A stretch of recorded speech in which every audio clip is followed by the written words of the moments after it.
আওয়ামী লীগ সফল হলে আমরা ছিন্ন ভিন্ন হয়ে যাব। আমাদেরকে ঘরে ঘরের থেকে বের করে হত্যা করবে। আমরা কিন্তু কাউকে হত্যা করি নাই, তারা আমাদের হত্যা করবে।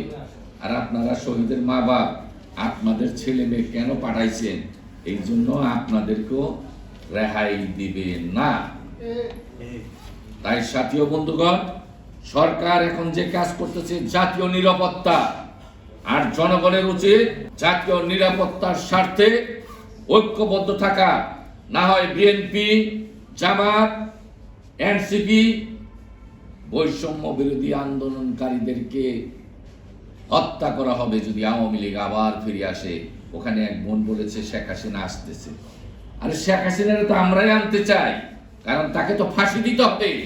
তার ফাঁসি না হলে বাংলাদেশে কোনোদিন ভারতীয় আধিপত্যবাদ পাঞ্জাবের জগতে একটি বিশ্বস্ত নাম শাবাব এথনিক ওয়্যার এবং ধ্বংসকারী আর বাংলাদেশে আসবে না।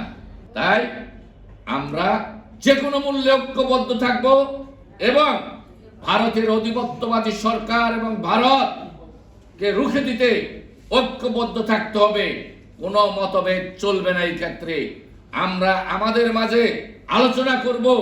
আমরা নিজেরা, আমাদের যারা সরকারে আছে, বিরোধী দলে আছে, তারা সবাই মিলে জাতীয় সংসদীয় গণতন্ত্রে সবাই মিলেই সরকার, তারা সংসদে আলোচনা করবে, সংসদের বাইরে আলোচনা করবে এবং একে অপরকে চায়ের দাওয়াত দিতে হবে। কারণ গণতান্ত্রিক নিয়মই এইটা, আলোচনা করতে হবে।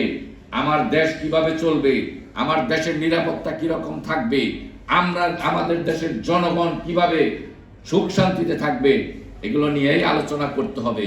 যদি আলোচনায় আমরা ব্যর্থ হই তাহলে ধরে নেবেন বাংলাদেশ আর থাকবে না।